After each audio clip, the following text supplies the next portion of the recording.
Mark. Good morning, Mr. Martin. Hillbilly. Good morning, Mark. Jimmy. There's my brother in arms. Hoorah. Hoorah! Oh, good morning. My name's Brian. Good morning, Brian. This is Mark in Atlanta, Georgia. Nice to meet you, Mark. Likewise. Good morning, Brian.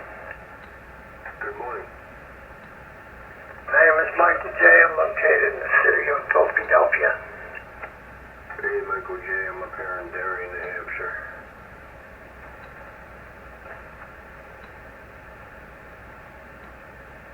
WG. WFMView.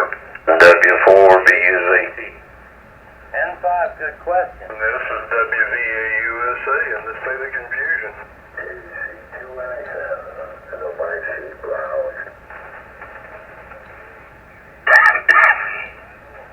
Brian, how far are you from the man's line?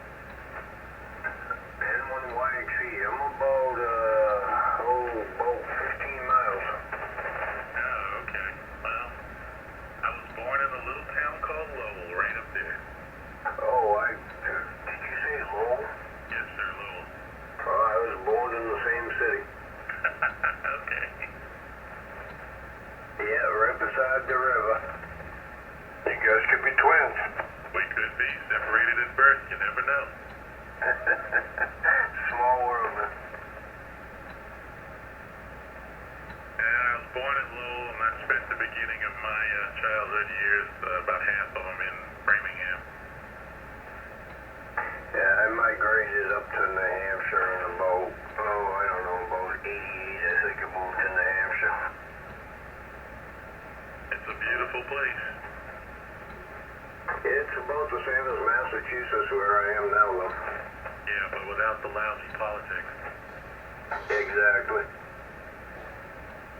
A live free or die state. I'm paying some big taxes in this town, I tell you.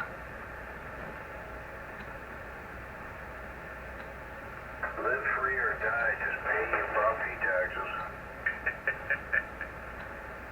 Well, there's only two things you can't get away with in this life, and that is taxes and death. And Buzz, what are you doing here? I thought I deleted you. Yeah. I guess I actually came back.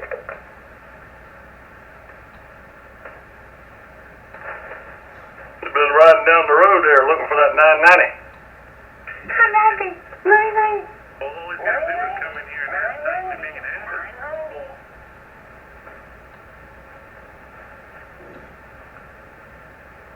He's just got to come in the door and ask Titan if he can have it.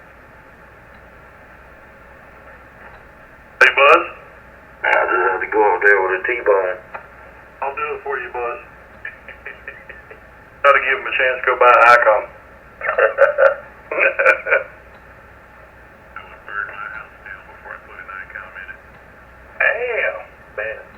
You don't know what he's missing out on. That's wild talk there. That's terrible. You like that, Jimmy? Yeah.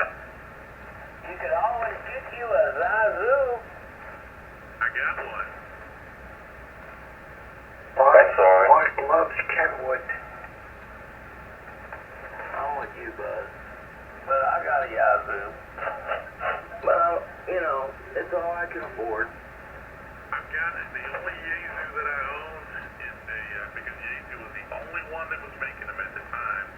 And that's the MT350 and Tri-Band UHF, VHF rig. All my VHF stuff is Yazoo. Mine too. Well, the only reason I bought that one is because when I was in Richmond, I had a 220 repeater, and we used 220 real big there. And Yaesu was the only one that made that 220 rig, and then 3 or 4 years later, they dropped it. Yeah, 'cause I was fixing to say, I'm not real familiar with a 350. But that don't mean nothing. I don't know a whole lot. Yeah, it was a great unit, and I still got mine in new condition. I also have the Elenco HT twins that do all 5 bands. Really? Wow. Yeah, one of them does, The only thing that I've got that does like the 1.2 and all that stuff is I've got a 736 with all the modules in it. Yeah, the other one does, what is it, 1.25 meters and 33 cents. Now I got a 991. I use that for basically nothing more than a 2-meter rig. And of course I got 2 500s, one in the truck and one here. Yeah, I was real upset when you came out with the FT400 and they had taken 220 out of it. That 400's a piece of junk. I've got 4 of them sitting here that I've taken in on trade. They all got the heat sink problem. You know, where you got to drill the heat sink out. I just ain't fixed them yet. But that 300 is good and the 500's real good. And then I got a 5100 Icon that I play with a little bit too.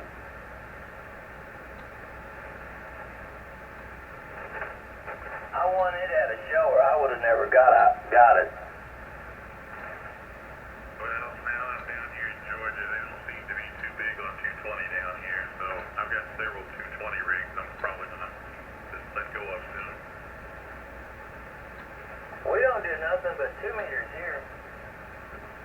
I've got a very hard to find in perfect condition 742 tri-bander Kenwood that has all the modules in it. Wow. But I'm serious. They don't do HF hardly here. The only thing they do really in my area is 2 meters. The only thing I do on 2 meters is APRS. I actually talk quite a bit on 2 meters. Yeah, I got that dual band 710 in the truck, and I keep one side on APRS, and the other side is on the 15246. And Roger on that. Now I got an open spot 4 in my truck, so I use that on the one, and then of course the local repeater on the other one. Cause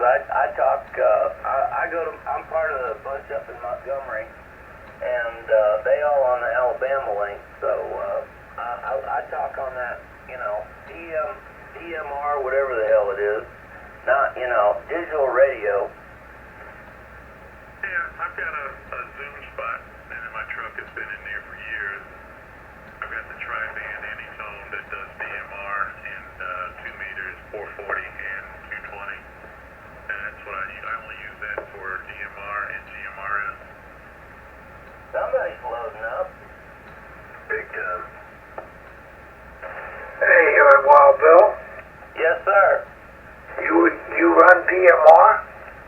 Well, I use one of them open spots. I guess that's called DMR. Well, how come you don't have 3933 in there so you can talk to the boys on here? I didn't know that existed. You mean there's a room set up for all of us on DMR or whatever it is? Well, wait a minute, Bill, wait a minute. You've got an open spot, but what kind of radio are you using to get into it? I'm using a Yazoo. Okay, that's gonna be what do you call it, fusion. Yeah, but once you get on the highway, it don't matter. I mean, I got Brandmeister and, it talks to ICOM and all that. Oh, you got a gateway to Brandmeister? Yeah. Well, our group is on TGIF, which is the other network other than Brandmeister. What's the room number? 3933. Okay. So, I'll have to, when conditions is a little better, I'll have to figure out how to get there. Yeah, you have to add TGIF network to your hotspot there. You can't get it from Brandmeister. Alright, I'm going to look at that on the internet right now.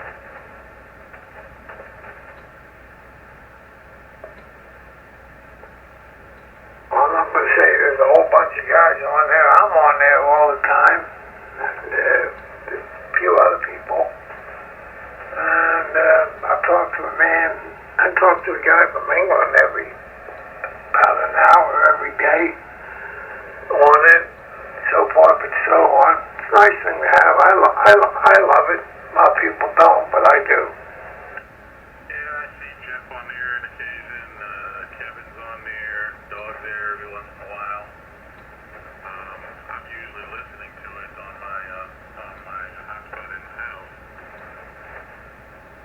Yeah, every once in a while I see your name come up, or I see your call sign come up on my hotspot, but yeah, my eyesight is not too easy for me to see that stuff, so I have to get my magnifying glasses out to be able to do that, but whatever. Yeah, we were talking about towns where we were born. Well, the town I was born in has a great big fire underneath it right now. W4DOT. Yes, WKJF. J-E-T. There you go. WZAUSA Belleville, Iowa, Cherokee Night, guys. Catch everybody on the afternoon show, WVUSA. All right, here it is. Good night, Hillbilly. Night, Hillbilly. Billy, have a good one. I didn't take my afternoon nap today, so I'm wore out. Man. Good night, Hillbilly. I'll catch you later. Good night, one and all, WVUSA.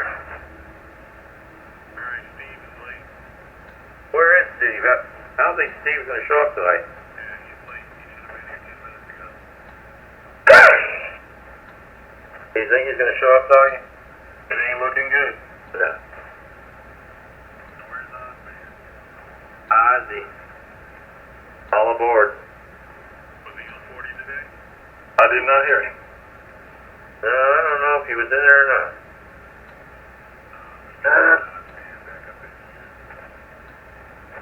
Yeah, maybe Steve will come in tonight. It's 10 after 2. He's not coming. If he's not here by 2, he's not coming. Yeah, it's bad. Will we hear Wes today? No, he said he was tired. Okay.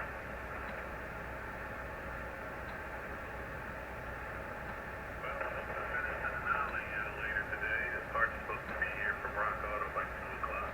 I hope you finish it. I know one thing is a job I'll never have to do again. Man. What are you having to do to it? I had to change the plugs on it, Wild Bill. I put a radiator in it because the radiator cracked, and then I decided while I was working on it, go ahead and change the plugs in the plug wires. And the only way to get those the 2 in the back on each side is I had to pull the wheels off and pull the wheel tubs out and go through with a long extension on a wobble. Oh, yeah. Remember I was telling you about the back one on the driver's side, and you were saying the passenger side, but yeah, the back two are the bitch. Well, the passenger side is the worst one because you can't clear where the air conditioner sits right on top of it. The one on the driver's side wasn't that bad. You got the brake stuff in the way, the ABS stuff is in the way there, but I was able to reach through there with a 24-inch extension and a socket and just it right out. Hey, Mark, Yes, sir. did you have a hard time breaking them out of the sockets? No, Michael J. I was fully expecting to snap them off in the heads or strip a socket or something because, like I was telling you guys last night, those plugs have been in there since day one when that truck was born. They've got 240,000 miles on them and they're 18 years old, but they came out with no issue.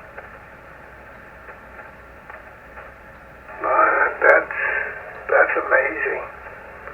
That just goes to show you, it really just goes to show you how advanced motor engines have become. Back in my day, when all you needed was a timing like a pair of fluid gauges, maybe a pair of pliers and a screwdriver, and you could fix anything in a damn car. Oh, and a socket wrench to remove the plugs, and a few other wrenches for doing things, but nothing like today. Today you have to be a computer technician, you have to be an electronic technician, you have to be a little bit of everything to work on an automobile today. Yeah,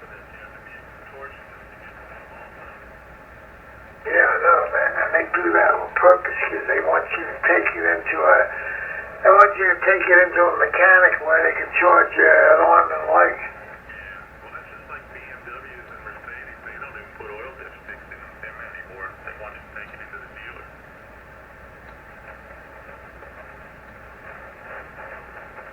Yeah, I'm sure they're that way. I've never had one, so I wouldn't know. Well, I had a while back. I had a BMW 750iL, the big stretch model, and loads of legroom in the back, and the back seats reclined. It was really a nice car. And it had a V12 engine in it, 5-liter V12. That starter went bad on that car. And the only way to get that starter out is you had to disconnect the exhaust and lift the motor up 4 inches to get the starter out. Yeah, Roger. That's, when you get something like that, that's totally ridiculous. That's crappy engineering. I don't care what they call it.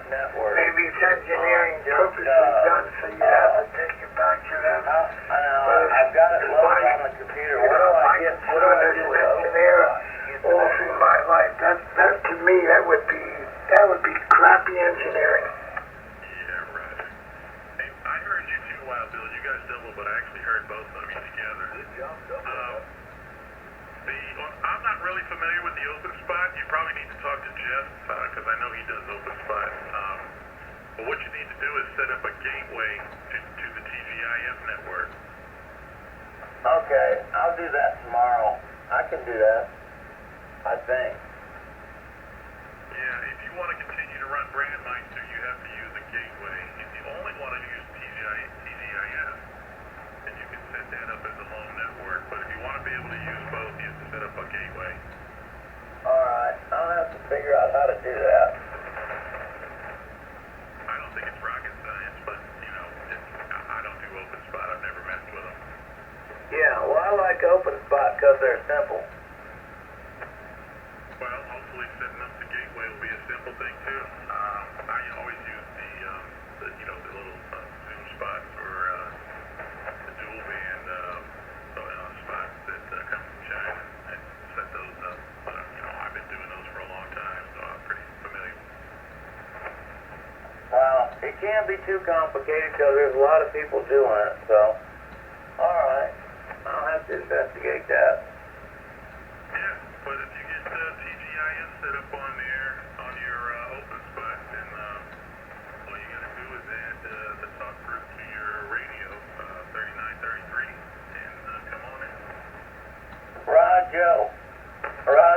Yeah, I've got 2 Raspberry Pis set up for rooms here, and, okay, I see. Alright, I'll have to figure out how to get there from here.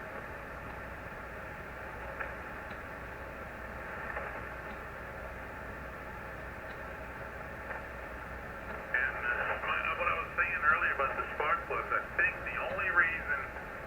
the fact that those were the factory plugs is what made it easier for them to come out, because the factory puts anti-seize on them, because the plugs are made of steel and the heads are made of aluminum, so they put anti-seize on them. What happens oftentimes is when you take these in for a tune-up from some other place, they just screw the plugs in, they don't put anti-seize on them, so 30,000 miles later when you go to change the plugs, you can't get them out. Oh yeah, well you have to put that in, you have to put something, if it's a aluminum engine and a steel plug, then you have to put that, agent on there so it won't, the two metals won't mix and then, like you say, seize up with the heat and everything